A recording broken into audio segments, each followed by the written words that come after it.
Bonjour à tous et merci pour votre grande fidélité à la télé qui transforme. Vous êtes sur Miracle TV+, et vous êtes à votre émission Plus loin avec. Aujourd'hui, pour vous et chez vous, on reçoit un autre invité. C'est un couple qui nous fait donc la gentillesse et l'honneur de répondre à notre invitation. Ils viennent à partager donc leurs témoignages, nous expliquer de fond en comble et de tout au long donc de cette émission l'influence de la rencontre qu'ils ont eue donc avec le bishop Ouattara Mohamed Idriss et l'église Ambassade des Miracles, l'influence sur leur vie, sur le quotidien, qu'est-ce qui a changé avant donc de rencontrer ce ministère, qu'est-ce qui n'allait pas, et pendant leur rencontre, qu'est-ce qui a véritablement impacté donc leur quotidien. Tout ceci sera donc égrené, développé tout au long de cette émission. Merci de rester dans notre compagnie, ne bougez surtout pas parce qu'on va démarrer tout de suite. Couple Deneka, bonjour et surtout merci d'avoir accepté notre invitation. Bonjour Roger. Pasteur Deneka, hein, c'est ça? Oui. D'accord, parce que vous êtes pasteur maintenant, de diacre à pasteur. Déjà, qu'est-ce que ça fait de se sentir pasteur? On était diacre hier, aujourd'hui on a une nouvelle casquette, celle de pasteur. Qu'est-ce que ça change? Bon, c'est un honneur, c'est une continuité dans l'œuvre de Dieu.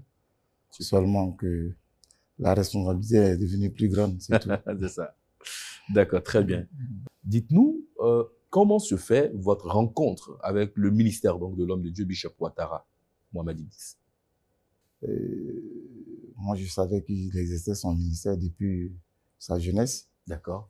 Et maintenant, en ce qui concerne ambassade, en tant qu'ambassade des miracles, je pense que c'est par le biais de ma femme que moi, je me suis introduit à l'ambassade des miracles. D'accord. Elle a un témoignage par rapport à ça. D'accord, mais est-ce que bien avant, quand vous dites vous connaissiez son ministère, est-ce que ça dit que vous le connaissiez avant d'arriver à l'église? Oui, le bishop Mohamed, je le connais depuis son enfance. Hein. Ok. Depuis là, de 7 ans, 8 ans par là, depuis l'école de dimanche. Ah. Oui, depuis l'école de dimanche. Et il faut dire que c'est un jeune, quand je dis un jeune dans le temps, qui se caractérisait vraiment par sa sagesse, sa façon de faire. Parmi les jeunes de sa génération, les enfants, là, vraiment, il était à part. Il était à part quand on venait à l'église. Au moment où les jeunes même s'amusent, tout ça, là, ils font les trucs d'enfants, là. Il était vraiment dans son coin, il avait... Vraiment, on savait qu'il y avait quelque chose en lui qu'on ne maîtrisait pas. En son temps, on ne pouvait pas maîtriser ce qui était en lui, mais Dieu savait ce qui était en lui. Mais puisque avant, il y a des choses que nous, on ne maîtrisait pas. Parce qu'il y a des enseignements qu'il faut avoir pour voir, quand tu vois un enfant, ce qui est en lui. Aujourd'hui, on sait pourquoi il était comme ça. Mais avant, on ne pouvait pas savoir. D'accord. Mais avant, il était vraiment à part. Mais quand, vous parlez de l'école du dimanche, ça remonte à des années Depuis 1986, hein. Wow. C'est les années 1986, hein. Oui. D'accord. 1986. Et là, on était dans quelle église à l'époque? Église de Réveil. Ok. Voilà. Là, vous étiez à l'église de Réveil. Oui. Et donc, le bishop était à l'école du dimanche. À l'école du dimanche. Ok. Avec la diaconesse Ouattara. Ok. Voilà. Super. Paix à son âme. Donc, vous l'avez vu à l'école du dimanche, tout jeune? Tout jeune. Mais qui s'est différencié tout de suite par sa Il était façon différent, très différent des jeunes de sa génération. Ouais. Mais à l'école du dimanche, là, vraiment, je ne sais pas comment vous expliquer, mais on dirait qu'il y avait un mystère en lui. C'est un enfant, quand tu le vois, il est à part, il incarne quelque chose en lui que tu ne peux pas expliquer. Tu ne vas pas le voir jouer comme ses autres camarades. Il avait sa Bible. Il était serein, bien habillé. Il était, en tout cas, il y avait quelque chose. Que moi, ça date pas d'aujourd'hui. Oui, ça date pas d'aujourd'hui. Je dis 7 ans, 8 ans par là. Wow. L'école du dimanche. C'est plus tard maintenant que je comprends ce qui était en lui. C'est maintenant que je comprends ce qui était en lui. Parce qu'en ce moment-là, il ne pouvait pas comprendre. Mais il savait qu'il y avait un mystère qui se passait en lui que moi, je ne savais pas. Je ne savais pas comment expliquer ça. Et donc, tout ce temps-là, vous l'avez vu grandir? Oui, je l'ai vu grandir. De l'école du dimanche. Oui, de l'école du dimanche, quand ils ont commencé à grandir, devenir jeunes, il a commencé à exercer son ministère. Il prêchait dans les bus d'Agamé à Trècheville. Et parce que nous aussi, nous avons vu faire ça. Hein. Nous, à notre jeunesse aussi, on prêchait dans les bus. On partait à l'hôpital pour prier pour les malades. En tout cas, c'est le travail. Mais quand leur génération a commencé, ils ont fait plus que nous. Parce que lui aussi prêchait dans les bus, de quartier en quartier, il partait à Gamé, prêchait dans les rues. Ça, il a fait tout ça. Donc, Aujourd'hui, là où il est arrivé, là, ça ne m'étonne même pas. Ouais. D'accord. Quand vous nous dites que c'est par le biais de votre épouse que vous arrivez à l'église Ambassade des Miracles, là, on va attendre donc la parole à Madame Delika. Expliquez-nous un peu comment se fait votre entrée, cette connexion tout de suite avec l'église Ambassade des Miracles. C'est vrai que vous aviez connaissance donc, de la personne du Bishop Ouattara à l'époque, parce que vous l'avez vu grandir à l'école du dimanche, dans l'église que vous fréquentiez. Mais aujourd'hui, comment est-ce que cette connexion a été établie? D'accord. Merci, JM. Il faut dire que j'ai fait 3 ans de maladie à la même date. Chaque mois de mai, je tombais malade. Wow. Quand je commençais à remarquer, 2e fois, 3e fois, donc pendant que j'étais dans une église où j'étais actif, je servais Dieu vraiment, la jeunesse, les couples, je tenais des conférences, toute l'église m'aimait pour ça, des visites, mais il y avait quelque chose qui n'allait pas chez moi. Chaque année, je tombe malade pendant 3 ans. Et à chaque fois, à la même date, à la même période, à la même date. Oh. Je ne sais pas ce que c'était. Et pendant que je tombe malade, c'est vrai, j'avais un groupe de prière, des jeunes que moi-même j'ai formé dans la prière. Et un soir, j'ai fait un songe. Parce qu'à chaque fois, quand je me retrouve seule, je me demande qu'est-ce que c'est. Je tombe malade, bizarrement, moi-même, je ne comprends pas. Et dans mon songe, je vois Bishop qui vient avec sa famille. Il dit, il veut se reposer. J'ai dit, ok. Donc, j'ai montré la chambre, ils se sont reposés. Et quand ils devaient partir, en ce temps, mon mari était au nord. Quand il devait partir, au nord de la Côte d'Ivoire. Quand il devait partir dans le songe, il dit, il va prier pour moi et les enfants. J'ai 3 enfants. Plus moi, ça fait 4. Mais à notre grande surprise, il y avait une 5e personne, mais une naine qui était parmi nous. Nous-mêmes, on était étonnés. Mais au lieu de prier, il a commencé à menacer cette dernière. Il faut arrêter ce que tu fais. Si tu n'arrêtes pas, je vais invoquer le feu de Dieu sur toi. Et il a menacé. Donc, il a fait monter, ils sont partis, il a fait monter Maman Tania dans la voiture, avec les enfants. Mais il est revenu, tout fâché, et il a attrapé cette dernière par l'épaule. Il a ouvert son coffre, il l'a jeté dedans. Puis il est parti. Donc, je me suis réveillée, j'ai expliqué le songe. D'autres ont dit, ah, c'est une délivrance. Pour moi, c'était fini. Et quelques mois après, je suis partie rendre visite à mon époux au nord, où il était, où il travaillait. J'ai eu un accident. Après l'accident, l'opération, le 21 août 2017, j'ai eu l'accident. Et après l'opération, j'ai commencé encore à faire des rêves sur lui. Ça se répétait tellement qu'à chaque fois, je me réveille, soit je suis triste, je ne sais pas ce que c'est. Donc, j'expliquais à ma première fille pour dire, mais je suis possédée. Pourtant, vous dites que vous étiez très active dans l'église où vous étiez. Voilà. Vous aviez des responsabilités. J'avais des responsabilités, vraiment. La gestion des couples et tout ça. La gestion des couples, tout le monde m'aimait parce que je visitais, tout ça. Mais qu'est-ce qui ne va pas chez moi? Et j'ai commencé à le voir. De août jusqu'en décembre, je ne comprenais rien. Moi, je demandais au Seigneur de me délivrer. Parce que je n'ai jamais vu ça. Il y a plusieurs hommes de Dieu, pourquoi je ne les vois pas? Et puis c'est lui, je vois. Et puis il faut dire à Djamé, on l'appelait Mohamed. Donc. Mais pourquoi c'est Mohamed, je vois même? Et dans le mois de décembre, j'ai fait un songe.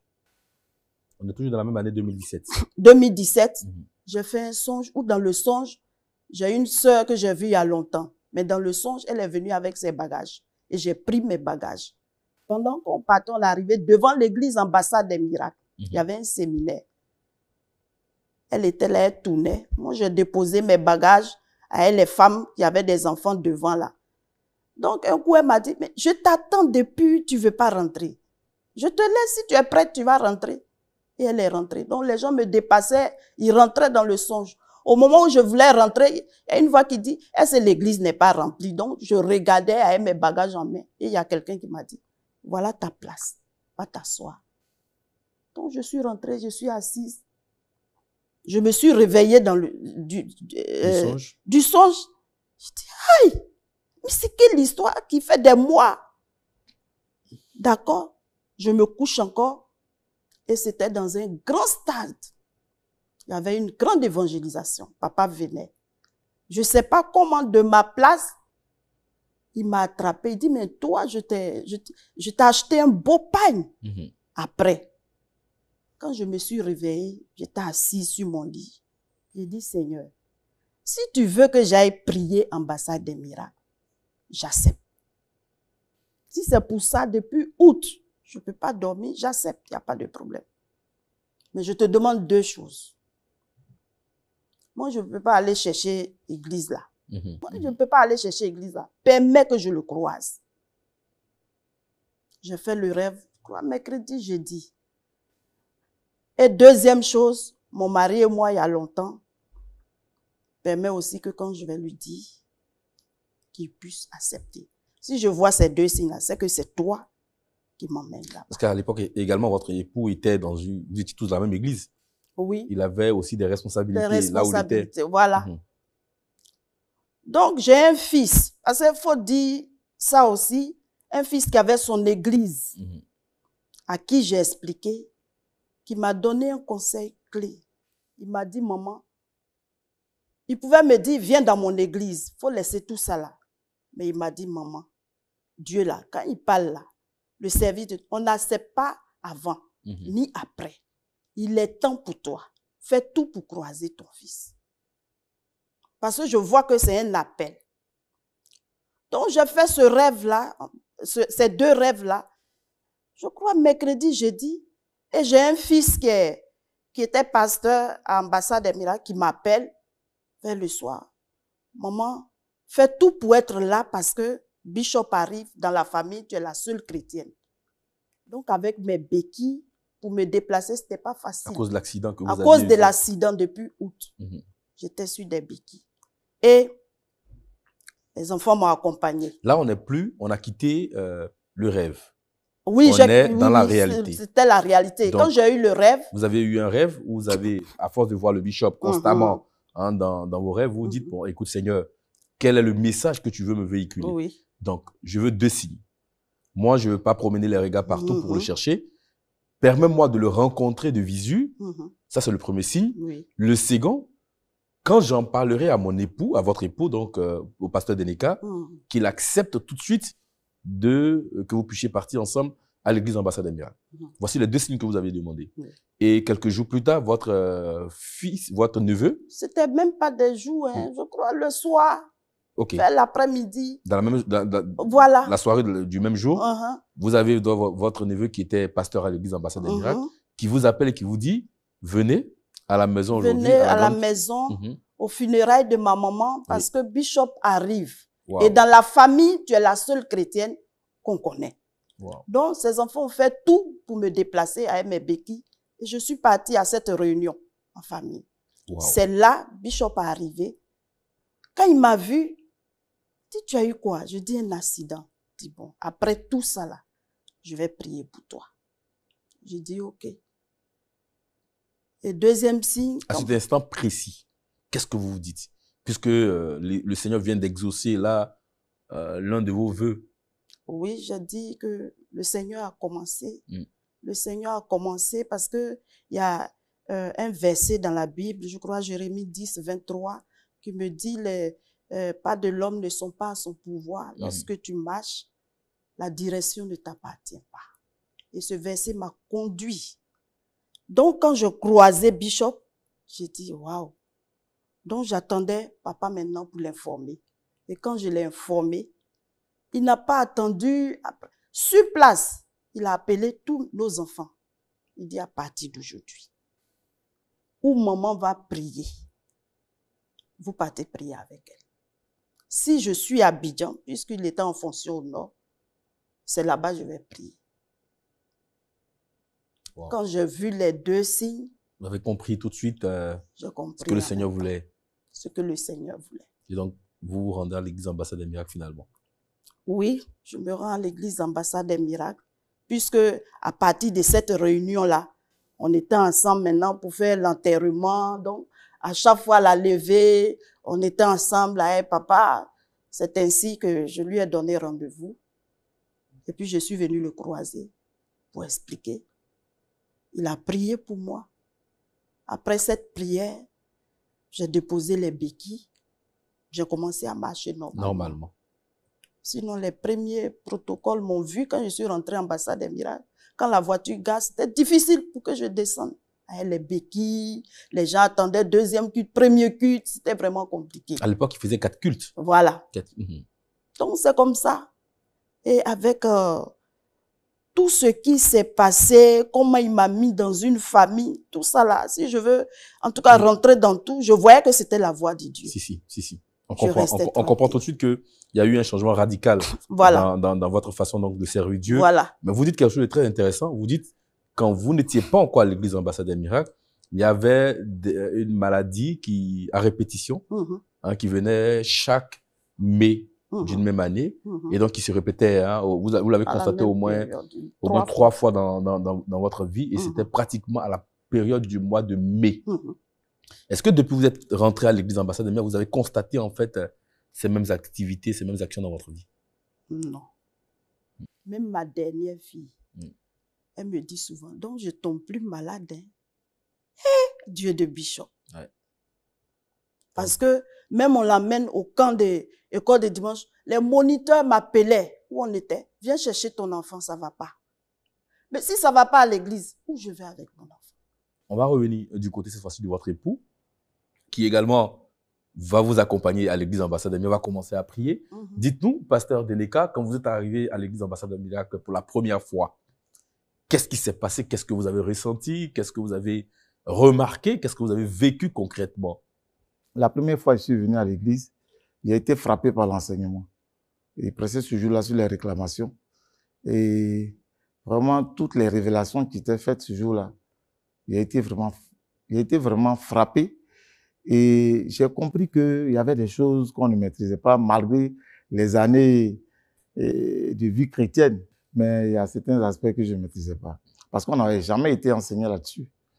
Et donc, ça m'a frappé, l'enseignement. Et donc, quand il enseignait, il est venu dans les rangées. Et quand il est arrivé à mon niveau, il s'est arrêté. Il m'a tapé l'épaule et puis il dit, ça va? J'ai dit, tu te souviens? Je l'ai regardé, il dit, en 2010. Et quand tu fais tes 20 ans d'anniversaire, tu m'as invité à prêcher. Wow. J'ai prêché sur tel passage. Et j'ai dit ça. Et là, j'étais vraiment étonné. Premièrement, il ne savait pas que j'allais être là ce matin-là, à ce culte. Et il me voit comme ça, il vient. Et puis, il rappelle exactement le message qu'il a prêché avec les référents bibliques. Ça aussi, ça m'a épaté. Il dit, aïe! Il a souri et puis il a continué. Et c'est comme ça, il a commencé à venir, il m'a reçu dans son bureau après le culte. On a échangé sur certaines choses que je ne comprenais pas. Sur, par exemple, le message du manteau, sur le message le Dieu de mon père. C'est des trucs que je ne comprenais pas. Parce que nous, dans l'église traditionnelle où on était là, on ne nous enseigne pas ce genre de trucs. Donc, dans le bureau, je lui ai posé certaines questions que je ne comprenais pas.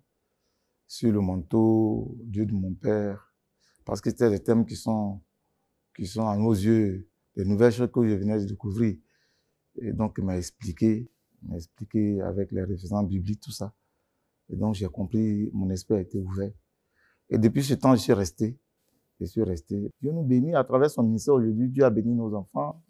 Voilà. Qu'est-ce qui s'est passé avec les enfants, concrètement? Les enfants, aujourd'hui, j'ai demandé à Dieu, j'ai demandé au Dieu de mon père, avant que je n'aille à la retraite, il faut que tous mes enfants travaillent. Et Dieu a fait pour les deux. Et il y a une qui restait, mais avec les prières de papa, la dernière a été décantée. Et aujourd'hui, elle-même, son concours a été un miracle. Ça, j'ai rendu déjà ce témoignage. C'est bon pour les téléspectateurs qui suivent l'émission et qui vous découvrent pour la première fois déjà de savoir exactement. C'est vrai que vous avez fait cette prière-là, demander à Dieu que vos 3 enfants travaillent avant que vous n'alliez donc à la retraite. Il a exaucé cela concrètement. Qu'est-ce qui s'est passé avec les enfants? Vous avez parlé de la dernière, voilà. C'est elle qui était un peu compliquée. Oui, elle a passé un concours où on devait prendre 6 personnes. Parce qu'avant ça, elle avait passé plusieurs concours. Ça n'allait pas. Mais quand on a prié, on s'est confié au Dieu de notre Père, on a posé des autels, tout ça. Parce que c'est là on entendait le message sur les autels qui décantaient aussi les situations. Et c'est ce qu'on a mis en pratique. Et elle a passé le dernier concours des techniciens supérieurs des travaux publics en mine et géologie. Et elle a été admise. Et après ce miracle, pourquoi on l'affecte? C'était aussi un autre combat. On allait voir papa, mais on lui a expliqué. Papa a prié pour elle. Et la situation, tout dernièrement, dans cette année-là, on l'a affecté. Wow. Et vraiment, on l'a affecté. Et actuellement même, vraiment, Dieu de papa a fait des merveilles. Voilà. Ouais, on comprend cette joie-là que vous ressentez. Ouais. Aujourd'hui, beaucoup de choses ont changé dans votre vie. Vous êtes même à la retraite. Vous étiez un policier. Oui, j'étais adjudant-chef de police. C'est cela. Je suis à la retraite. Et je me consacre à l'œuvre de Dieu. C'est ça. Voilà. Parce que naturellement, les enfants sont aujourd'hui autonomes. Dieu les a bénis. Voilà. Donc, Dieu les a bénis. C'est de faire l'œuvre de Dieu. C'est de faire l'œuvre de Dieu qui reste. Voilà. Finalement, vous êtes avec puis, madame. On ne peut pas échouer avec le ministère du bishop Ouattara Mohamed X. Dieu, vraiment, il répond aux prières. C'est cela. Et le Dieu de notre Père, il nous exauce. Si tu mets en pratique les enseignements de papa, tu ne vas jamais échouer. Amen. Dans ma vie, il y avait une périodicité d'accidents. OK. Oui. Chaque année, à la même période, je faisais toujours des accidents. Wow. Oui, les 4 roues en l'air. J'ai fait des 4 roues en l'air, des sorties de route. La dernière m'a conduit, j'étais évanoui, ça m'a conduit jusqu'à l'hôpital, Hôtel Dieu. Oui, je me suis réveillé. Mais c'était des choses chaque année qui étaient dans ma vie. Et ça, je ne comprenais pas. Mais depuis que j'ai connu papa et j'ai commencé à travailler auprès de lui, mais ces choses-là, ça fait maintenant comme 7 ans que je ne vis plus ça. Depuis les 7 ans, je n'ai fait aucun accident. Alors qu'avant, ce n'était pas le cas. Non, chaque année. Fois, il y avait. Oui, mais elle est témoin de ça. Chaque année, j'ai fait des accidents. Chaque année, c'était accident. Wow. Et depuis, j'ai connu le ministère de papa, mais ces choses-là ont été bannies dans ma vie. J'ai été délivré. Enfin, quand vous me dites que vous faites, à l'époque, vous viviez donc ces cas-là d'accidents et tout ça, il faut que les téléspectateurs comprennent que c'était cyclique, mais c'était des accidents mortels. Oui. Le premier cas, par exemple. Le premier cas, j'ai fait une sortie de route sur la route de Noé, où la voiture s'est renversée avec 4 roues à côté. Wow. Deuxième accident, c'est encore un accident sur la route de Noé, où j'ai eu 4 roues en l'air. C'est-à-dire, la voiture s'est renversée et ma tête était en bas. Et je me suis arrangé, sorti, cassé les vitres avec mes pieds, je suis sorti par là. Et il faut dire que Dieu m'a gardé dans tout ça. Le dernier accident, c'était à Yopougon, Carrefour, à Nanéré, où j'ai fait un grave accident avec une Mercedes qui est venue me prendre en plein fouet et qui m'a jeté dans les caniveaux. Et là, j'étais évanoui. On m'a conduit, je me suis réveillé à l'hôpital.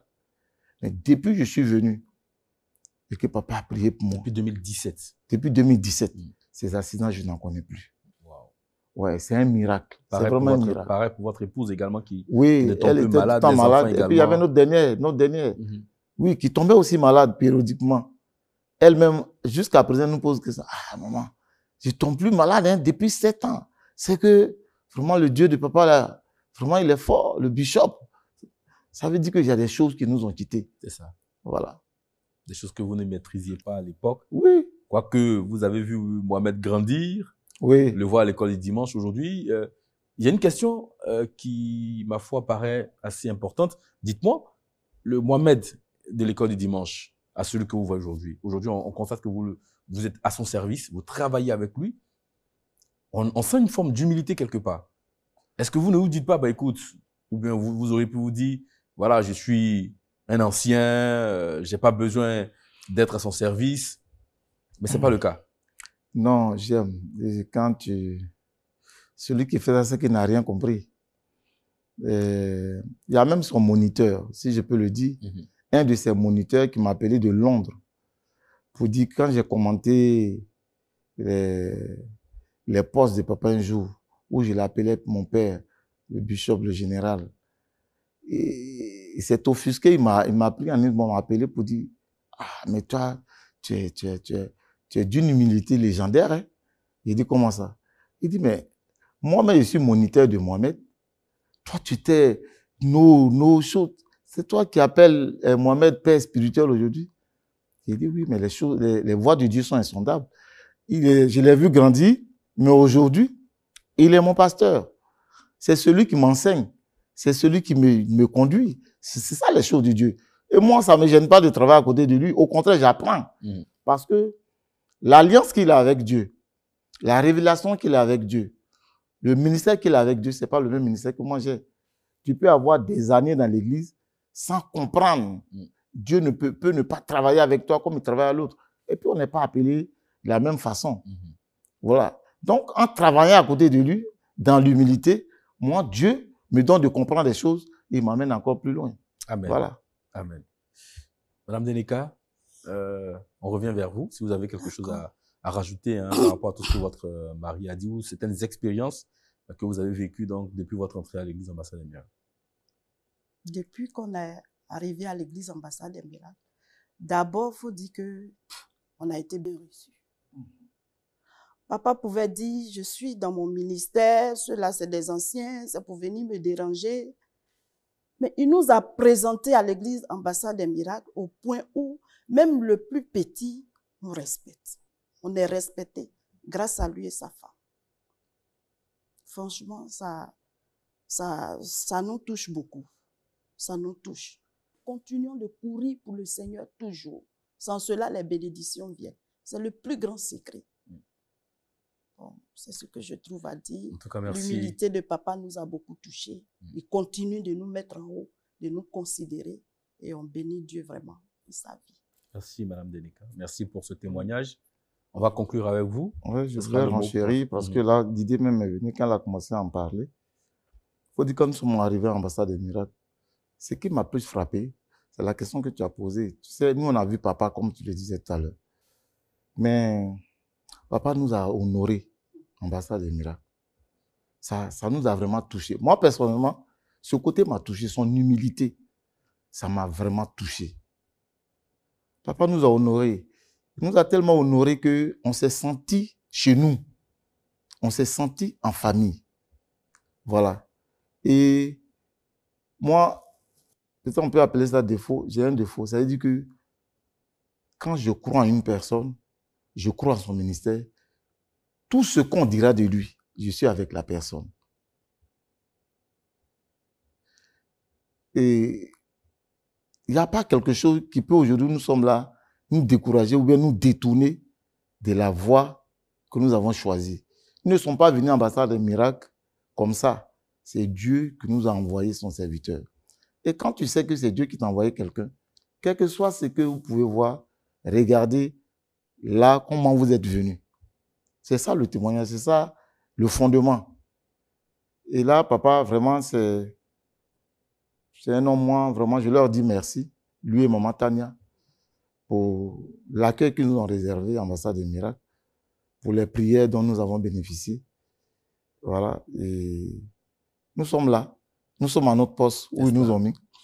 En tout cas, merci à vous, monsieur et madame Deneka. Merci pour ce témoignage et surtout pour ces propos qui viennent fortifier donc la foi de plusieurs. Merci. On rappelle à tous les téléspectateurs que vous êtes pasteur et diaconesse donc dans la maison église ambassade des miracles. Vous servez auprès donc de votre père spirituel, le bishop Ouattara Mohamed Idriss. Merci en tout cas d'avoir édifié quelqu'un par votre témoignage. On rappelle pour ceux qui nous prennent en marche que vous êtes à votre émission Plus loin avec et aujourd'hui on recevait pour vous le couple Deneka qui nous a parlé donc de leur rencontre avec le bishop Ouattara Mohamed, qui connaissait depuis très longtemps, mais qui aujourd'hui qu'ils servent naturellement parce que le Seigneur leur a demandé de le faire.